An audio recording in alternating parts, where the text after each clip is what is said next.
Assalamualaikum warahmatullahi wabarakatuh. Perkenalkan, saya Maurenisha Prilly Anggraini dari Program Studi Teknologi Rekayasa Multimedia dengan NRP 5322-6016. Pada video ini, saya akan mempresentasikan makalah saya yang berjudul Dasar-dasar Metode Investigasi Kecelakaan, Studi Kasus Kecelakaan di Industri Manufaktur.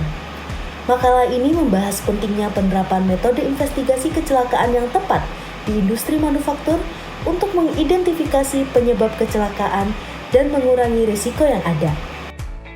Kecelakaan kerja di industri manufaktur adalah masalah serius yang berdampak pada keselamatan pekerja, produktivitas, serta citra perusahaan. Industri manufaktur memiliki risiko kecelakaan yang tinggi karena melibatkan penggunaan mesin-mesin dan proses produksi yang kompleks. Meskipun peraturan tentang keselamatan kerja sudah diterapkan, masih ada banyak kasus kecelakaan yang terjadi. Hal ini menunjukkan bahwa sistem keselamatan kerja yang ada belum cukup efektif dalam mengendalikan risiko di lapangan. Oleh karena itu, investigasi kecelakaan yang komprehensif sangat diperlukan untuk mencegah kejadian serupa di masa depan. Permasalahan utama yang dihadapi di lapangan adalah kurangnya pemahaman dan penerapan metode investigasi kecelakaan yang tepat. Banyak perusahaan masih kesulitan dalam memilih dan menerapkan metode yang sesuai untuk mengidentifikasi penyebab kecelakaan. Selain itu, terdapat beberapa kendala dalam penerapan metode investigasi ini, seperti keterbatasan sumber daya manusia, kurangnya pengetahuan teknis, dan resistensi terhadap perubahan di lingkungan kerja. Makalah ini bertujuan untuk mengevaluasi efektivitas metode investigasi kecelakaan di industri manufaktur, khususnya dalam mengidentifikasi akar penyebab kecelakaan dan mencegah kejadian serupa.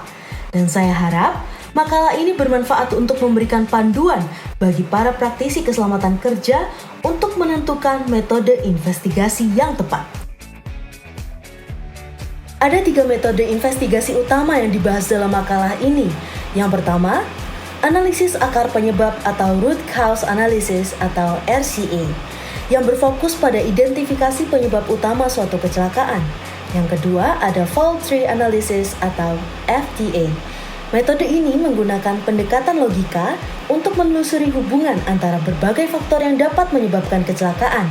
Yang ketiga atau yang terakhir ada failure mode and effect analysis atau FMEA, yang berfokus pada identifikasi potensi kegagalan dalam suatu sistem dan dampaknya terhadap keselamatan kerja.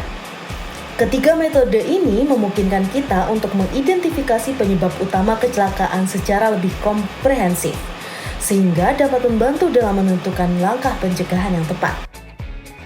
Sebagai data pendukung, tabel ini menunjukkan jumlah kasus kecelakaan kerja di Indonesia pada tahun 2023 yang dibagi berdasarkan provinsi dan segmen kepesertaan. Data ini menunjukkan bahwa kasus kecelakaan kerja masih banyak terjadi di berbagai daerah di Indonesia. Angka-angka dalam tabel ini menegaskan pentingnya penerapan metode investigasi yang tepat agar perusahaan dapat mengurangi jumlah kecelakaan kerja. Sumber data ini berasal dari BPJS Ketenagakerjaan yang menggambarkan jumlah kecelakaan pada penerima upah, bukan penerima upah, dan sektor konstruksi di berbagai provinsi. Peraturan pemerintah. Yang pertama ada Peraturan Menteri Tenaga Kerja Nomor 3 Tahun 1998. Lalu yang kedua ada Peraturan Menaker Trans Nomor 1 Tahun 1980. Penerapan keselamatan dan kesehatan kerja atau K3 di industri manufaktur sangat penting untuk meningkatkan keselamatan pekerja. Meskipun peraturan K3 sudah ada, efektivitasnya masih perlu ditingkatkan, terutama melalui pelatihan yang berkelanjutan dan pengawasan yang lebih ketat di lapangan. Selain itu, dengan mengadopsi metode investigasi yang tepat, perusahaan dapat mengidentifikasi dan memahami akar penyebab kecelakaan dengan lebih baik, yang akhirnya akan membantu mengurangi frekuensi kecelakaan. Sebagai rekomendasi, beberapa langkah berikut dapat dilakukan oleh perusahaan untuk meningkatkan keselamatan kerja. Di antaranya, yang pertama mengadakan pelatihan rutin mengenai K3, yang kedua meningkatkan pengawasan dan penegakan peraturan K3, dan yang ketiga melakukan penelitian lebih lanjut untuk menemukan solusi yang inovatif. Dengan menerapkan rekomendasi ini, diharapkan perusahaan dapat menciptakan lingkungan kerja yang lebih aman dan produktif.